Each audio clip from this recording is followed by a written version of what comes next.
Alright, magandang araw sa inyo mga boss. Welcome na naman din sa ating panibagong video. Medyo natagalan tayo maggawa ng video mga boss kasi naging busy tayo itong mga nakaraan. So yun, magpapalit pala tayo ngayon mga boss ng ating inner tube extension ni Yori. So yun, mayroon palang nilabas mga boss yung TRC na hollow extension. Ayan, napakaganda niya mga boss. Pala yung kanyang tsura. Ayan, meron siyang TRC speed drag. Tapos meron siyang slot. At ito naman mga boss yung itsura ng ating kinabit. Meron na rin pala tayong video nito mga boss dito sa ating YouTube channel. Ayan. So papalitan na rin natin ang TRC brand mga boss. So pang wave pala ito mga boss. Sana mag fit naman yung kanyang thread dito sa ating inner tube. Ito kasi mga boss yung ginawa natin dito. Nagpa-retread pa tayo nito para lang mag-swak dito sa nabil nating inner tube na pang wave.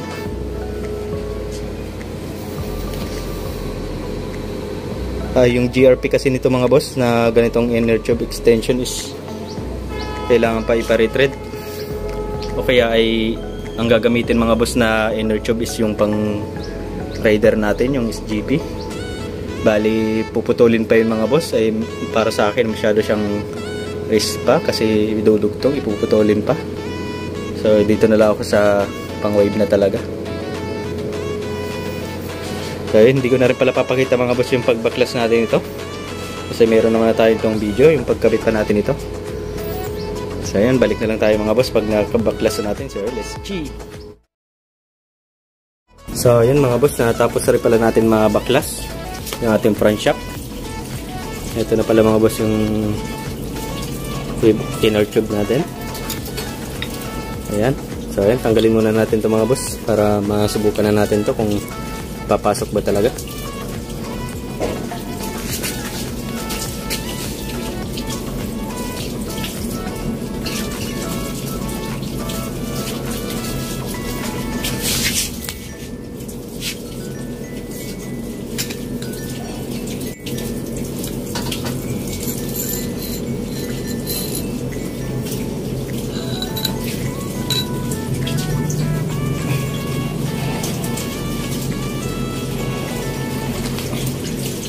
Pumasok.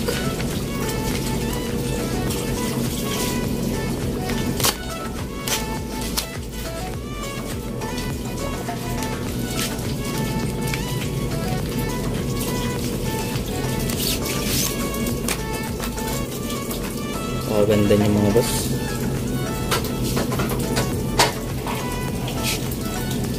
Moment of truth.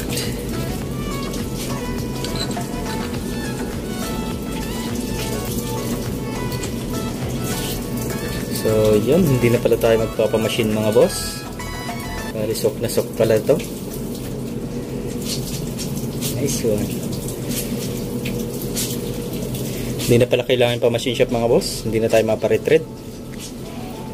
So magandang balita. Malilis gastos na rin tayo. Tapos hindi na rin tayo masasayangan parang oras.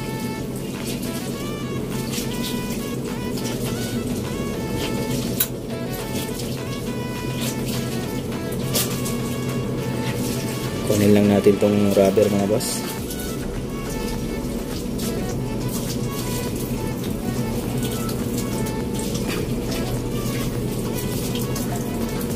Lagay natin dito. Ayan.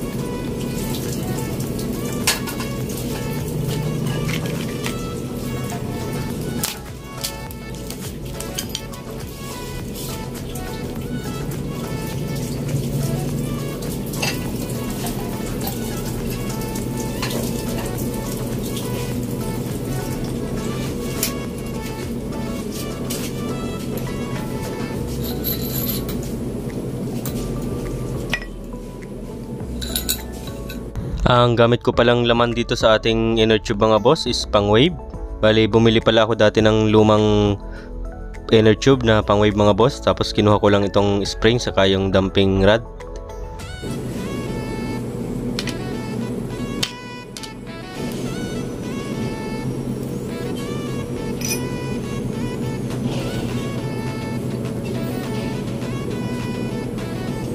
Lagyan natin ang o-ring para walang leak ang ating oil.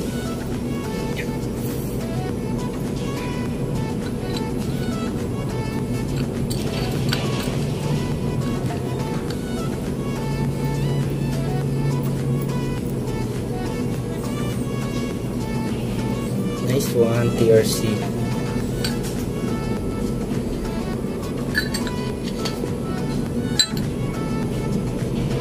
Bale, ito pala pinapalitan natin mga boss. Is bibilhin daw ito ng ating kaibigan.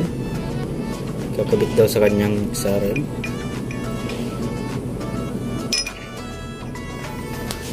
Ang isang problema ko na lang pala mga boss is itong ating outer tube. Bale, meron siyang leak ng oil mga boss. Dahil papalitan ko siguro ito ng oil seal.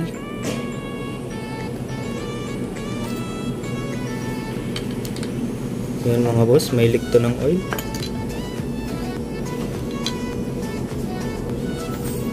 Hindi ko alam kung bakit. Dalawang beses ko na itong pinalitan ng... Ayun, maluag.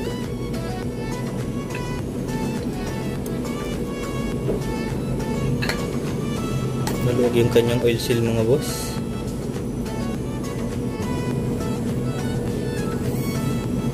Hindi ko na ito papalitan mga boss itong ating oil seal. Lalagyan ko na lang siya ng gasket oil para hindi siya magtagas. So yun, balikan ko na lang ulit kayo mga boss pag assemble na. So yun mga boss, bali na assemble ko na pala yung isa. Ayan, lalagyan na lang natin ng oil mga boss, tapos para mailagay na rin natin yung ating extension. Ang gagamitin ko palang oil mga boss is ito, yung racing pork oil. Ayan, medyo malapot siya mga boss, para mas maganda mga boss, hindi siya matagtag, mas maganda ang rebound.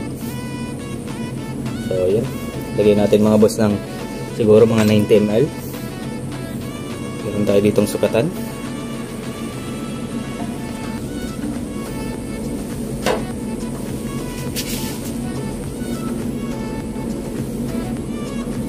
Yan mga boss, 90 ml.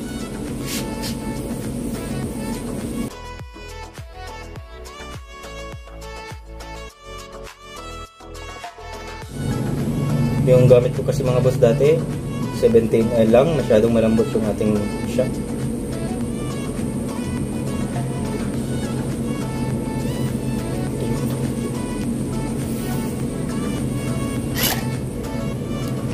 Kailangan lang natin siyang ipump ng ipump mga boss para mawala yung hangin sa loob.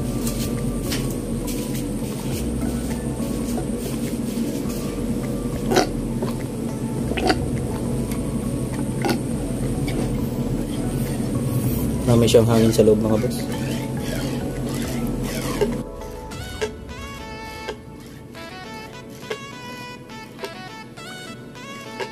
A few inches later. So yun mga boss, bali binaklas ko pala ulit itong ating binuo na isa. Kasi mga boss, naisip ko kasi na itong ating bagong extension is hindi natin na pabawasan kasi hindi tayo nagpa-thread. Ayan mga boss, kung mapapansin nyo, mas mahaba siya. Mas mahaba yung TRC. Ayan. So naisip ko mga boss, mas masyadong tataas yung ating front shock. Kaya magma-magic lower tayo mga boss. Bali, meron na sana ako dito mga boss na yung pinutol sa spacer ng ating Raider 150. Ayan. Kaso di ko makuha mga boss yung isa. Kaya ang gagamitin ko na lang is yung spring ng ating dumping rod ng stock natin mga boss. Ayan.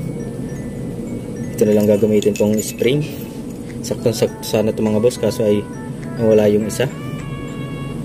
Hindi ko makuha yung isa. So ito na lang gagamitin natin mga boss. Ayan.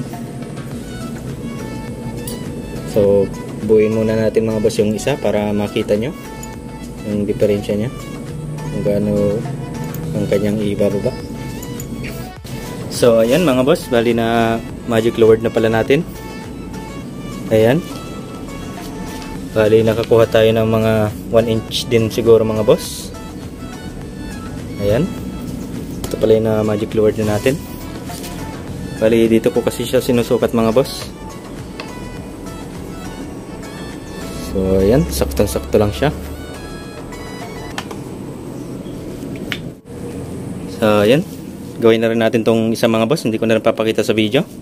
Tapos kabit na rin natin dito sa ating tipos. So ayan mga boss, naikabit na rin natin. Ayan. Tayo sa kabila, medyo madilim.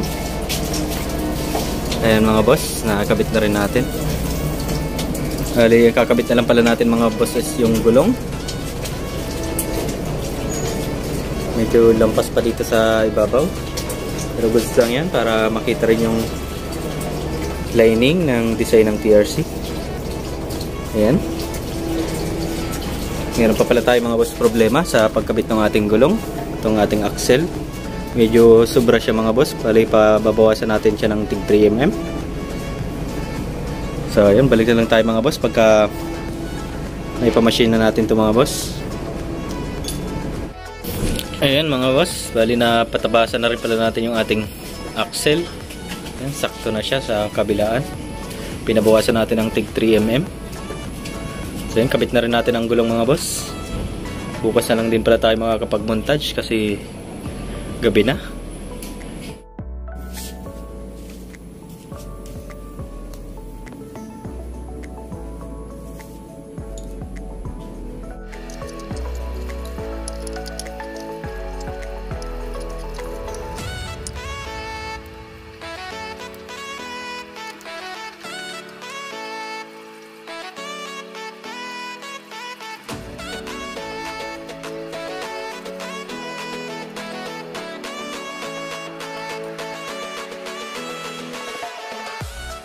The next morning.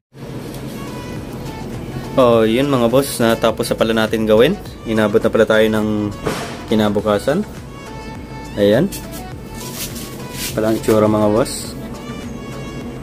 Bali, inabot pala tayo ng gabi kagabi. Kabit nito. Medyo sobra pala sa ibabaw yung gawa natin mga boss. Ayan, may half inch siguro to. Tapos mukhang mahaba siyang tingnan pa mga boss. Malaki pa yung gap dito.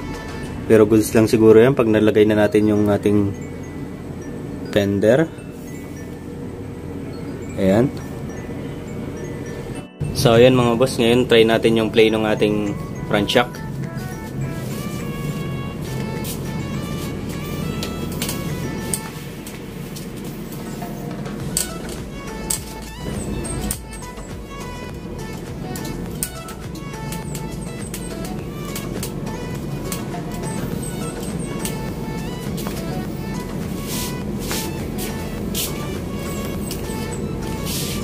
Bali may 1 inch travel din siya.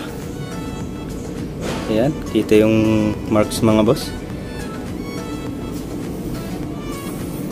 1 inch din yung travel ng ating front shock. Paganda ng TRC mga boss. Dalawang side yung kanyang detalye mga boss. Meron siya ditong TRC speed drag. Tapos dito naman yung diamond slot. Ayan. Kompleto na rin natin yung mga TRC parts natin. Siguro susunod na lang yung ating gas tank kung sakaling kayanin pa. Yung latest na gas tank ng TRC, yung meron ditong engraved na logo, emblem. Hindi na rin pala natin mga boss ibabalik yung ating fender kasi tatanggalin na rin natin yung mga fairings nito ni Yori kasi dadalhin na natin to dun sa ating mekaniko yung gagawa ng ating engine. So ayan, let's go. Dalhin pala natin muna to sa labas, gawa natin ang montage mga boss. So ayan, hanggang dito na lang pala ang video natin mga boss. Maraming salamat sa palaging panonood at pa-help naman mga boss pa-subscribe at hit na notification bell at pa-like ng ating mga video para laging updated sa ating pa mga i-upload. So ayun, marami pa tayong i-upload mga boss. Maraming salamat sa palaging panonood. Peace out.